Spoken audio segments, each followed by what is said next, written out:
الله من الشيطان الرجيم بسم الله الرحمن الرحيم الحمد لله رب العالمين الصلاة والسلام على أشرف الأنبياء والمرسلين حبيب إله العالم أبي القاسم المصطفى محمد اللهم صل على محمد وآل محمد صلى الله عليه وعلى أهل بيته الطيبين الطاهرين سيما بقية الله في الأرضين واللعن الدائم على أعدائهم أجمعين من الآن إلى لقاء يوم الدين اللهم نور قلوبنا بالقرآن ووفقنا للعمل به لا حول ولا قوة إلا بالله العلي العظيم. خب به حول قوه الهی وارد بخش دوم از سوالات و اشکالات پیرامون مسئله ولایت مطلقه فقیه شدیم. دیروز اولین سوال رو مطرح کردیم که آیا مسئله ولایت مطلقه فقیه مسئله کلامی است یا مسئله فقهی است. عرض کردیم که از چه منظری به ولایت فقیه ما نگاه میکنیم. گفتیم ولایت فقیه از دو حیث از دو جهت میشود به او نگاه کرد. از یک حیث جزء مسائل کلامی میشه و از حیث دیگر جزء مسائل فقهی میشود. پس پاسخ رو میتونه دیگه ولایت فقیه هم مسئله کلامی است و هم مسئله فقهی هست.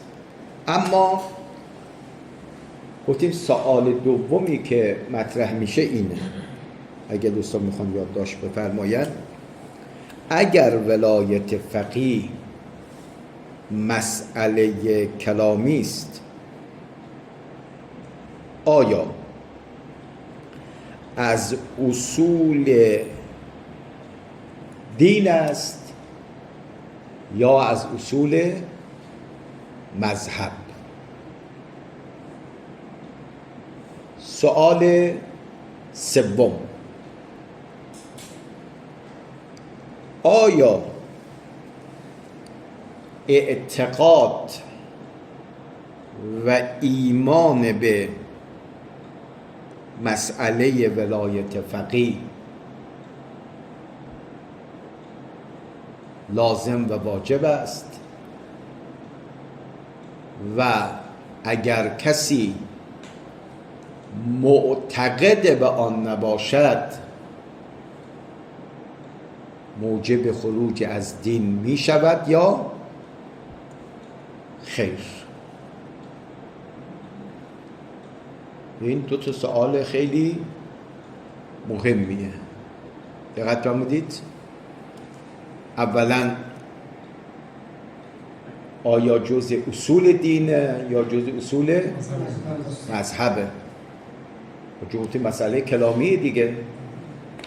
حالا هر کدوم که باشه برفرض ما میگیم جزء اصول مذهب باشه. خب اگر کسی ولایت فقیه که جزء اصول مذهبه میگه من ولایت مطلقه فقیه رو قبول ندارم، آیا این انکار موجب میشد که شخص خروج از مذهب پیدا بکند؟ بله؟ یا مثل نظر سوم که انشاءالله میاد اصلا ولایت فقیه رو قبول ندارن، نه مطلقه و نه مقیدش. از بزرگان شیعه ما داریم تو همین آثار متأخره که انشاءالله وقتش ایام میکنیم که ایشون از بیخ منکر ولایت فقیه است. میگه نه ولایت مطلقه و نه ولایت مقیده. ولایت منحصر است در پیامبر و معصومین علیهم السلام.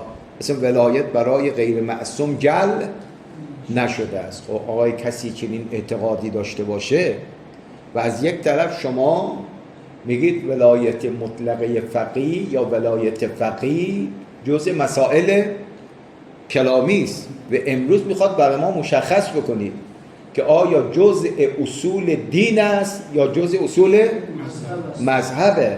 حالا دست پایین بگیریم بگیم جزء اصول مذهب باشه و کسی یک مسئله‌ای که جزء اصول مذهبه انکارش بکنه، عقیده نداشته باشد، موجب خروج از مذهب می شود یا موجب خروج از مذهب نمیشه.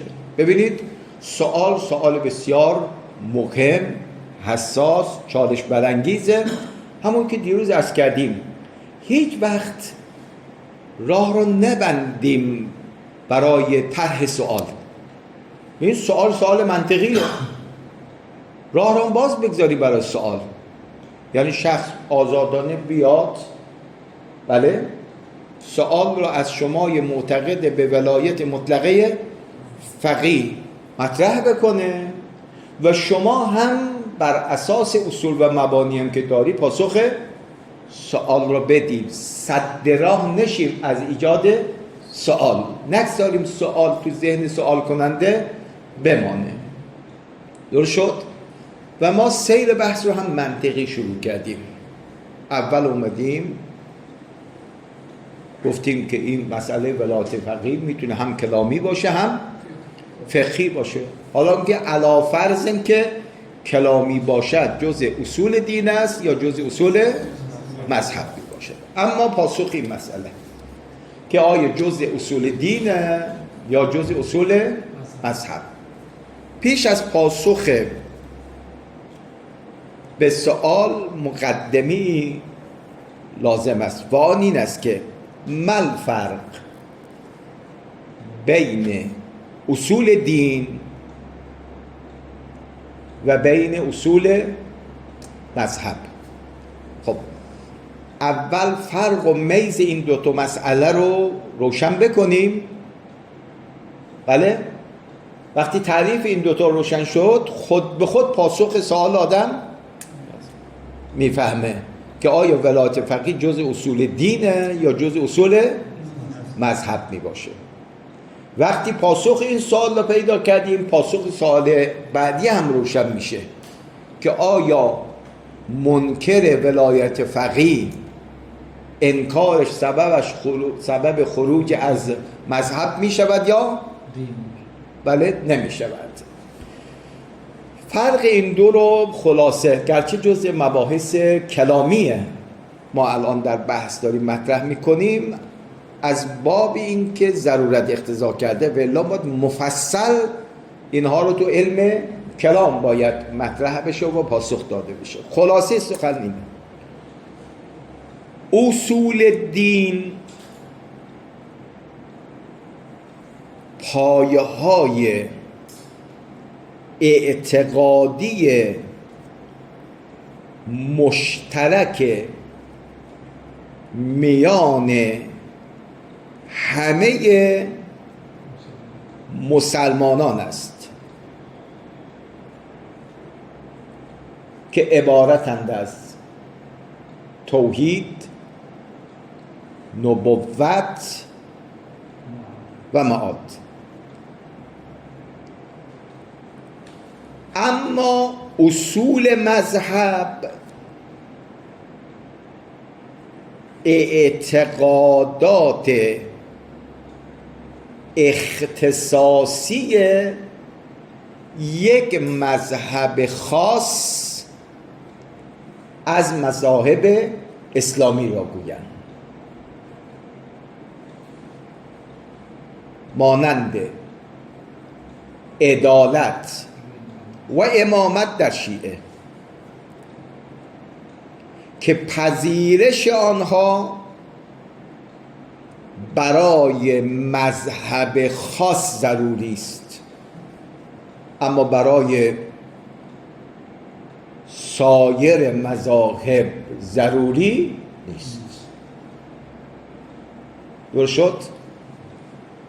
گاهی اوقات میگه فلان چیز ضرورت دینه، گاهی اوقات فلان چیز ضرورت مذهبه. درست شد؟ پس اصول دین چه شده؟ اون پایه های اعتقادی که مشترک بین همه مذاهب اسلامی است.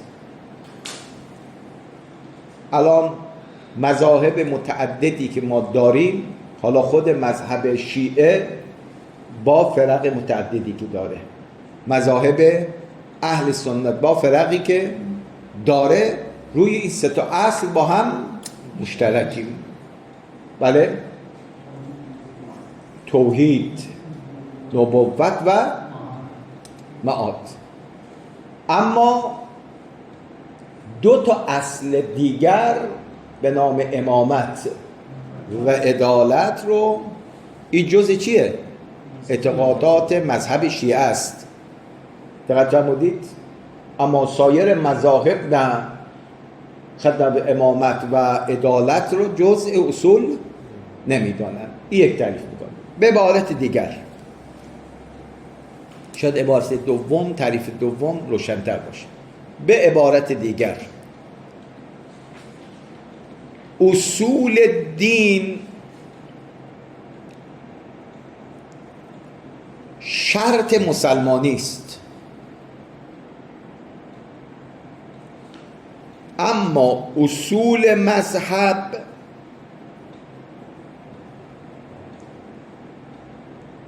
شرط مذهب خاص بودن، مثلا شرط شیعه بودن است.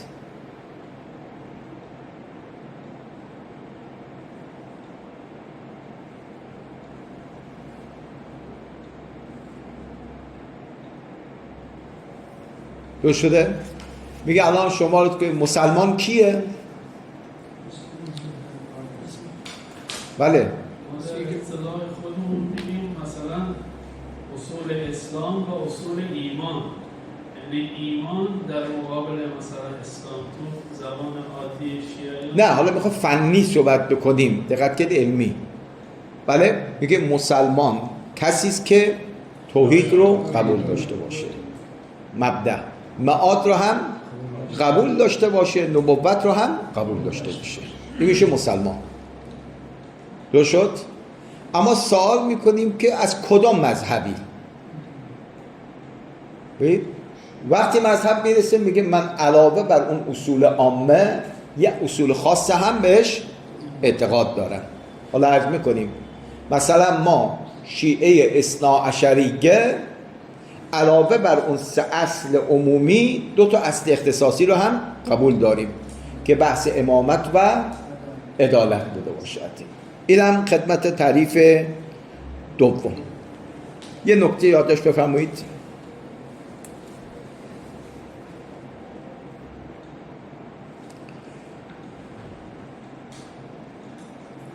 ثمره این دو اصطلاح چیست؟ بله، خب میگه چه ثمره‌ای داره؟ بگیم اینا جزء اصول دین باشن یا جزء اصول مذهب باشه. ثمرش این است که اصول دین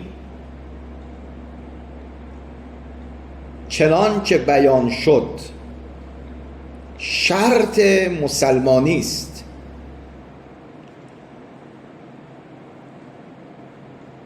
که انکار هر یک از آنها موجب خروج از اسلام می شود و شخص منکر کافر محسوب می شود. اما انکار اصول مذهب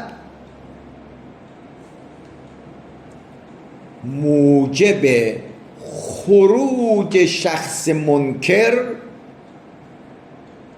از آن مذهب می شود، اما فرد همچنان مسلمان محسوب می شود.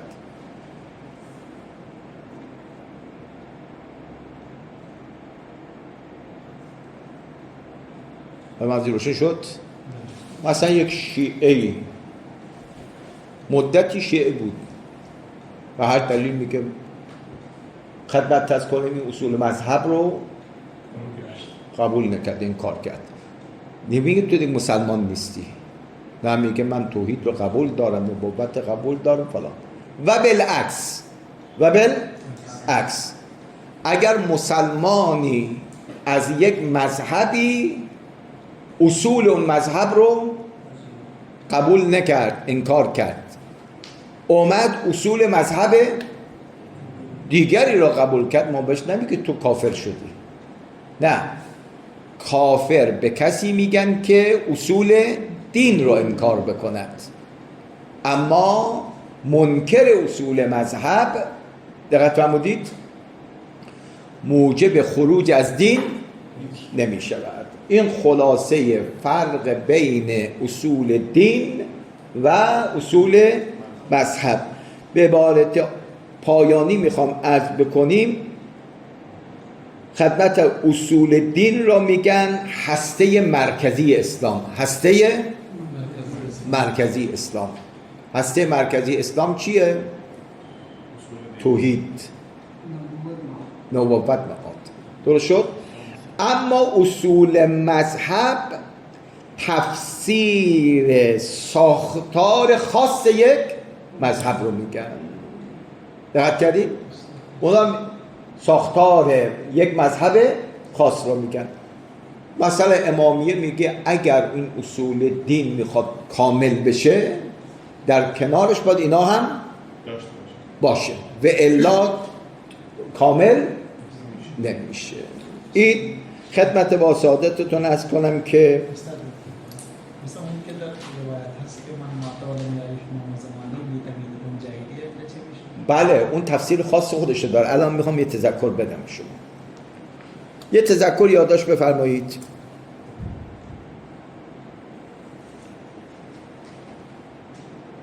بر اساس باور شیعه اثناعشریه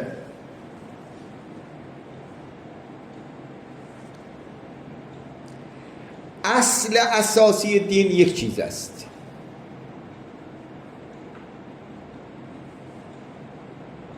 و آن توحید است. دو اصل نبوت و معاد از توابع این اصل است و در طول این اصله.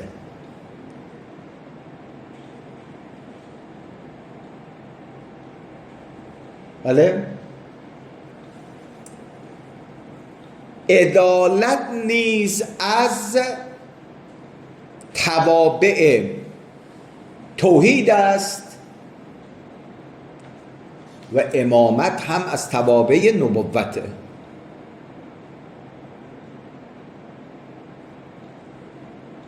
درست شد؟ ببین حقیقت دین رو توحید تشکیل میده. لذا اولین شعار همه انبیا لا اله الا الله بود. دقت کردید؟ قولوا لا اله الا الله تفلحوا.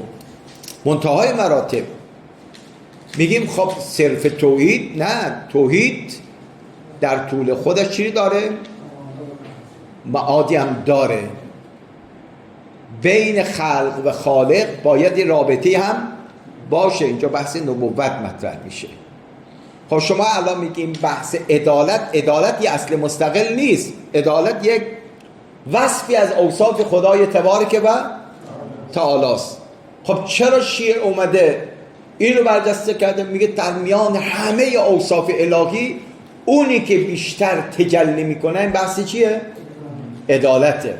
و الا خدمتتون دیگر اوصاف الهی رو ما منکر نیستیم. همچنین بحث امامت میگیم چیه؟ ادامه نبوت و استمرار نبوت میبوده باشه.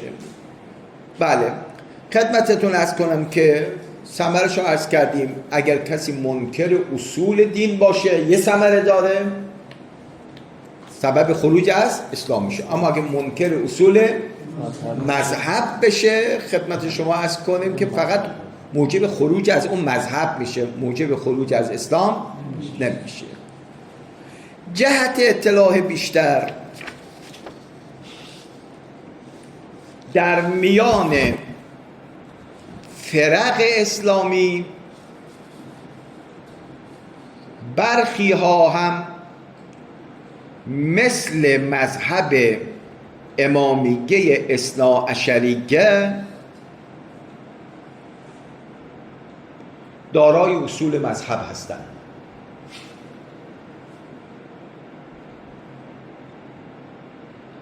این فقط داخل پرانتز داره از جهت اطلاع بیشتر. یعنی ما شیعه ها نیستیم که ما میگیم دارای اصولی چی هستیم؟ مذهب هستیم. دیگر فرق هم دارای اصول مذهب می باشن.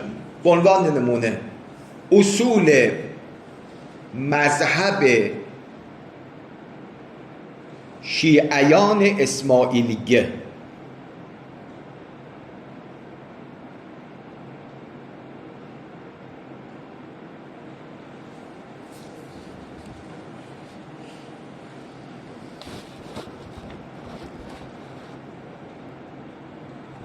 اینها امور ذیل را جزء اصول مذهب خود می‌دانند.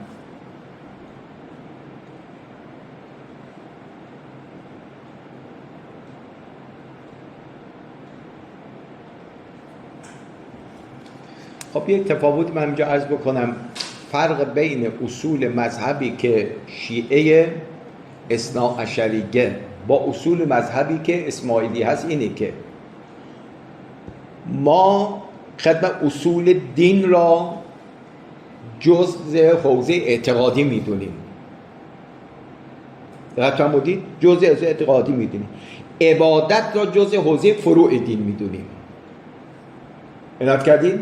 اینا رو جزء اصول مذهب نمیدونیم. اما فرقه اسماعیلی که عبادت را هم جزء اصول دین میدونن. لذا اصول مذهب اونها با اصول مذهب ما با هم چیه؟ متفاوته. ما اصول مذهبمون اعتقادیه، اینا اصول مذهبشون رفته در حوزه عبادت و رفتار، یعنی اینها رو جزء اصول مذهب میدونن. یک،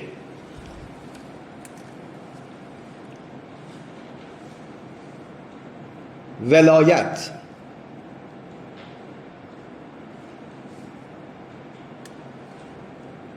به معنای دوستی و پذیرش سرپرستی خدا، پیامبران، امام و دعات یعنی مبلغین. بله؟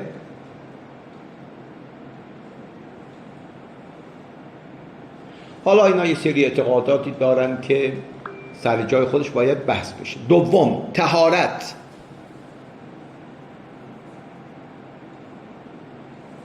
به معنای پاکیزگی. سوم، نماز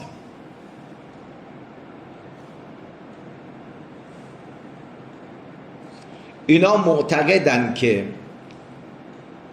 تعیین شیوه صحیح نماز خواندن بر عهده امام حاضر است.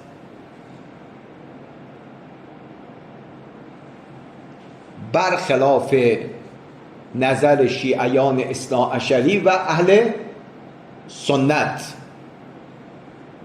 که ما میگیم شیوه نماز خواندن رو باید از کی بگیریم؟ از قرآن و از سنت بگیریم. اینا میگن نه، ما باید از امام فعلی باید بگیریم. واسه یادداشت بفرمایید، شیعه نماز خواندن نظاریان امروز اسماعیلیه مانند دعاست. یعنی این نمازهایی که ما میخونیم اینا به این شکل نماز بفرمایید نیست. لا صلات الا بفاتحه کتاب، نه. صلاتی که در روایت اولها التکبیر و آخرها تسلیم، نه. برخی صلوات اخفاتیه است، بعضی از صلوات جهریه هست، بفرمایید نه. گاهی اوقات صلات کامله، گاهی اوقات چیه؟ قصره، نه. یک دعای مخصوصه. یادداشت بفرمایید. اونها 3 بار در روز نماز میخوانن. آیا همین نماز میخوانن یعنی چی؟ به ذکر و دعا مشغولن. هنگام طلوع آفتاب، پیش از غروب آفتاب و پس از غروب آفتاب.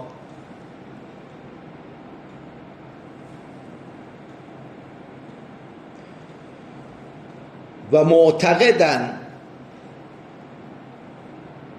شیوه دیگر مسلمانان در نماز سیره جهال است.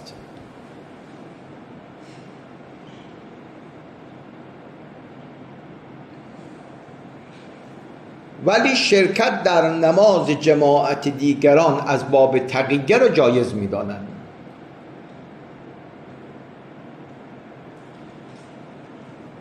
عزیزان نگاه بفرمایید، بارها عرض کردیم انسان از منبع وحی قدری فاصله بگیره سر از این امور در میاره. های منظور این است نماز رو چی گرفتن؟ به همون معنای لغوی گرفتن. نماز یعنی دعا. دقت کردید؟ بعد میگه خب این که حضرت رسول در روایت داریم صلوا کما رأیتمونی اصلی چی میشه؟ بله؟ باز معنا میگن صلوا یعنی دعا کنید کما رأیتمونی اصلی، همونجور که من دعا میکنم. یعنی وقتی کسی از خشت اول راه رو کج بگذاره تا آخر همه چیز رو توجیه میکنیم. بعد میگه خب نماز عملی پیغمبر چی بوده؟ پیغمبر تکبیر میگفت، رکوع سجود انجام میفرمود، این نماز منه. دقت فرمودید؟ نه، میگه نماز یعنی ذکر، نماز یعنی دعا، و نماز دیگران رو میگه سیره و روش جهاله. خب به هر حال الان اینا نماز رو هم جزء اصول مذهب میدونن، ولی به عقیده ما شیعه اثناعشریه جزء اصول مذهب نیست، این جزء فروع دین می باشد. 4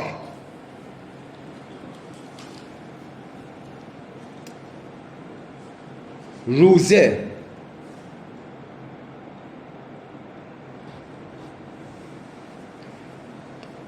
اینها روزه را به معنای باطنی معتقد هستند،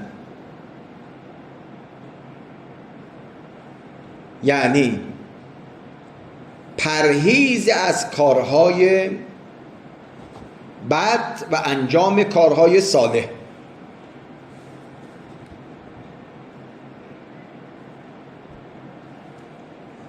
بله، معنای لغوی روزه را که امساک باشد معتقد نیستند. اینا فرمودید؟ خب اینا جز اصول مذهب. لذا الان شیعه اسماعیلی ماه رمضانی که ما روزه میگیریم اینا روزه نمیگیرن، قشنگ سفره میندازن، صبحانه، نهار، شام میخورن. میگه انسان باید به حقیقت روزه برسه که دست از گناه بردار، شر او به دیگری نرسه، خوبی او به دیگری بره. این مسلمان واقعیه. این روزه چیه؟ خب ببین، همین که تو برخی روایات هم داریم که اونا فلسفه و حکمت روزه را با خود روزه اشتباه گرفتن. فلسفه روزه اینه که با احساس گرسنگی و تشنگی به یاد فقرا آدم بیفته. دقت کردین؟ او حکمت و فلسفه روزه است. و الا روزه رو خود قرآن فرموده است که از طلوع فجر تا خدمتتون غروب باید داشته باشید. روز را روزه بگیرید، شب را روزه نگیرید. اما طبق اینا اگه ما حرکت بکنیم، روز شر ما از ما به دیگران نرسه، خیر برسه، اما شب برسه اشکالی نداره اگه این حقیقت روزه باشه. یعنی واقعا آدم اگر یه مقداری فاصله بگیره سر از این جاها در میاره. خب حج.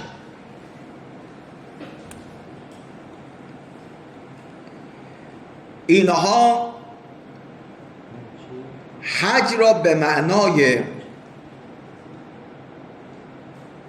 رها کردن کارهای بد، باز رفتن به سوی کارهای خوب می‌دانند.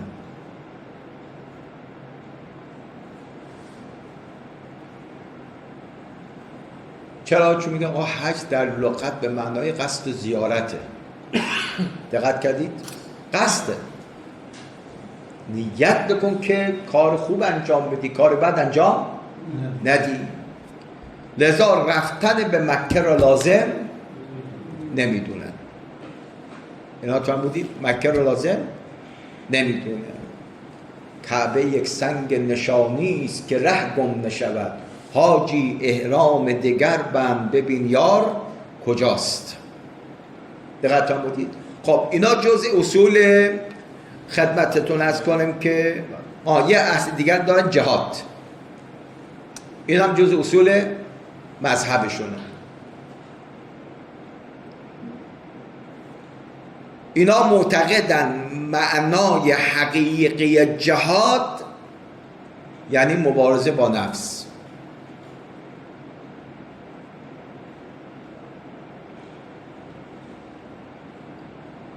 خب ولی شیعه اثناعشری چی میگه؟ میگه بر اساس منطق قرآن و اهل بیت ما 3 نوع جهاد داریم: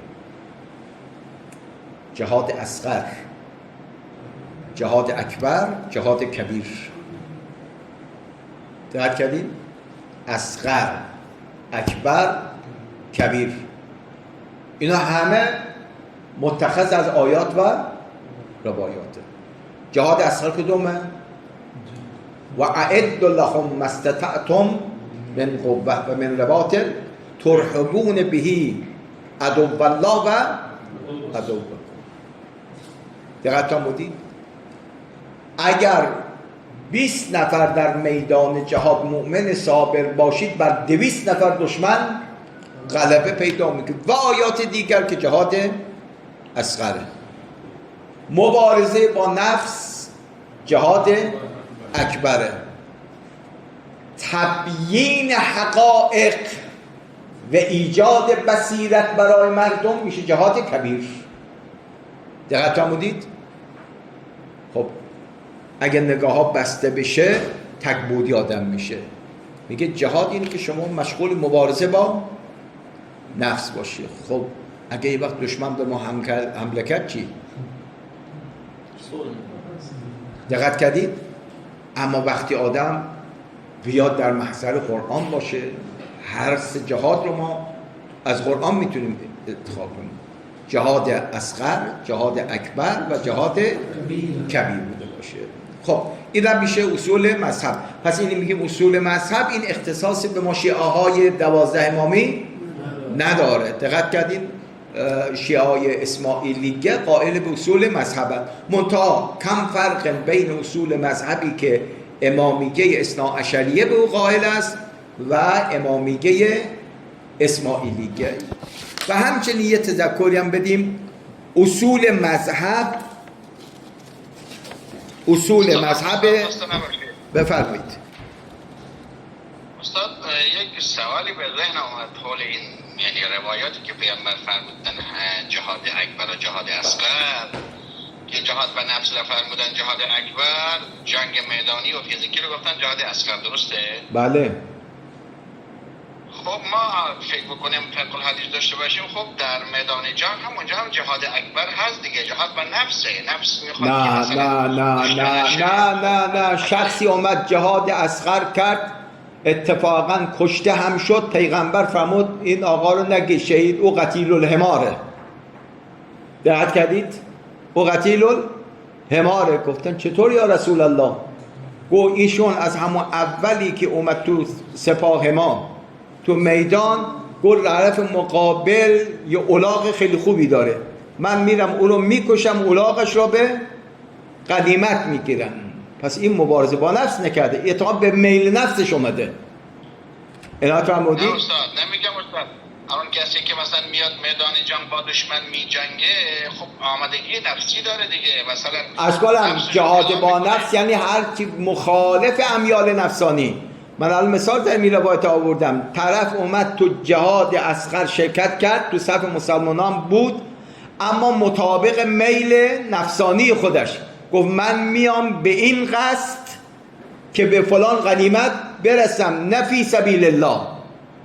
اینا فرمودید؟ جهاد اصغر یعنی مبارزه با دشمن.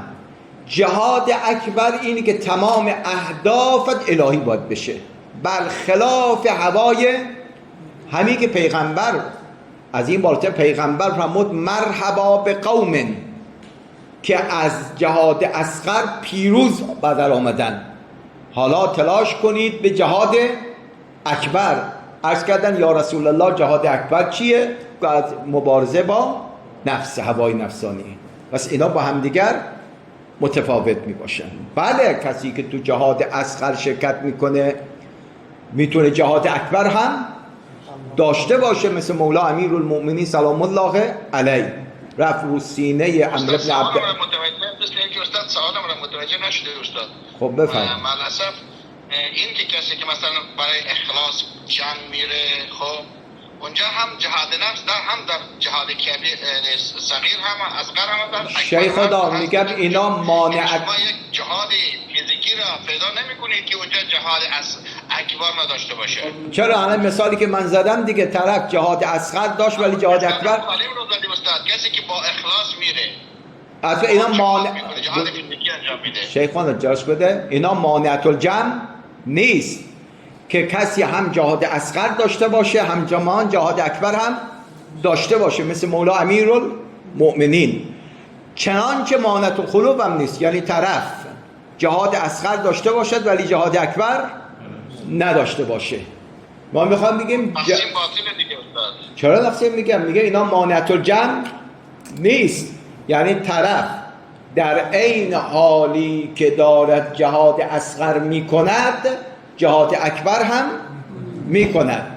اما آیا جهاد اصغر همون جهاد اکبره؟ نه، جهاد اکبر رو میگه، اصغر رو میگه تعریف کن، یعنی مبارزه با دشمن. جهاد اکبر یعنی چی؟ مبارزه با نفس. دقت فرمودید؟ اینا دو تا تعریف ماهیت. همون مبارزه با دشمن استاد، همون مبارزه با دشمن آیا مبارزه با نفس هست یا نیست؟ میتونه نباشه. برای خاص میتونه باشه استاد. بعد از کردن مانعت الجمع نیست، ولی آیا این دوتا یکی هستن؟ نه. دقت کردیم؟ مثل اینکه شما میگید که آقا عالم صرف و عالم فقه را تعریف کن. شما میگه آقا تعریف عالم نحوی یه چیزه، تعریف عالم فقهی چیزه دیگریه، اما در خارج یکی جمع میشه، هم عالم نحویه هم عالم فقهیه، این که منافات نداره. اما شما نمیتونید که عالم نحوی جدای از فقه نیست. میگیم نه، در خارج میتونیم داشته باشیم، کسی عالم نحو باشد اصلا فقه هم نداشته باشه. خب اما برگردیم یک تذکر گفتیم بدیم در رابطه با اصول مذهب در میان برادران اهل سنت ما هم خدمت عرض کنیم که اصول مذهب در میان معتزله.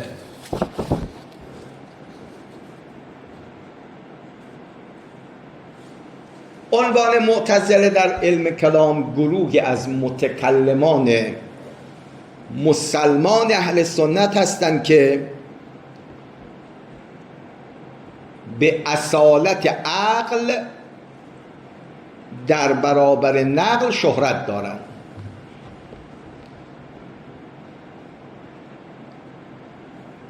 که اصول خمسه ای را به عنوان اصول اعتقادی و مذهب خود انتخاب نمودند.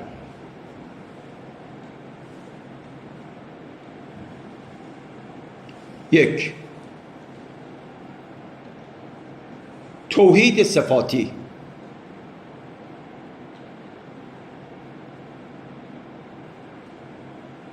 این توحید رو قبول دارد، متدارش مزدر. توحید صفاتی یعنی صفات خدا عین ذات خداست، زائد بر ذات نیست. خود در مقابل یک سری نهله ها فرقه های دیگر هستن که میگن زائد بر ذاته. خب این میگن که از اختصاصات مذهب چیه؟ معتزله است. دو، عدل. اثبات عدل بر اساس حسن و قبح عقلی. در مقابل کی آقای فیاض؟ اشاعره میگن اصلا ما حسن و قبح عقلی نداریم.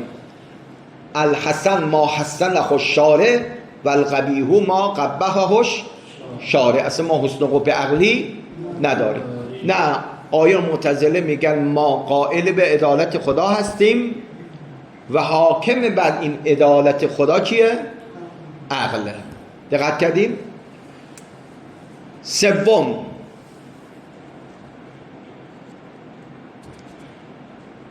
وعد و وعید.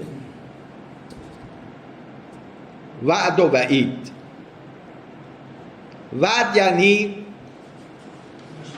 اعتقاد به پاداش، وعید یعنی اعتقاد به عذاب.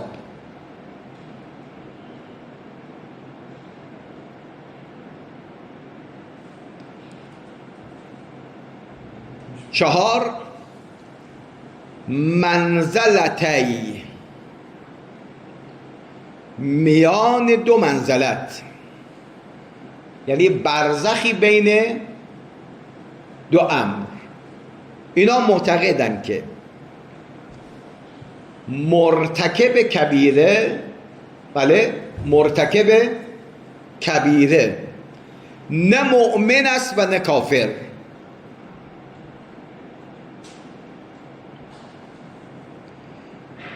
ولی اگر بدون توبه از دنیا برود اهل جهنم خواهد بود. خب ببینید، این منزلتی بین دو تا منزلت اشاره کنید، میگن نه مؤمن است مرتکب کبیره و نه فاسق است. عرض می شود که در میان مذاهب اسلامی خوارج معتقد است که مرتکب گناه کبیره کافر میشه. درست شد؟ مرجع معتقد است که نه، مرتکب گناه کبیره فاسقه. اینا بین البین، نه اون نه این. میگن مرتکب گناه کبیره نه کافره، یعنی سبب خروجش از اسلام میشه، و نه فاسقه. پس چیه؟ میگه منتظریم توبه میکند یا توبه نمیکند. اگه توبه بکند که خب برمیگرده، اگه توبه نکنه همینجور بمیره، اینا جزء چی هستن؟ مخلدین ابدی در جهنم. اینا جزء اصول مذهبشونه. و آخرین مذهبی که قبول دارن امر به معروف و نهی از منکره. اینا هم جزء اصول مذهب حضرات بفرمایید معتزله است. پس بنابراین این اصول مذهبی که میگیم این اختصاص به شیعه اثناعشریه ندارد. بله، دیگران هم قائل به این اصول بفرمایید میشوند. حالا برگردیم به بحث بفرمایید خودمون که آیا ولایت فقیه جزء اصول دین است یا جزء اصول مذهب می باشد؟ اگر خدا توفیق بده برای جلسه آینده انشالله، چون با این وقت باقی مانده اگر ورود پیدا بکنیم حق مطلب ادا نمی شود.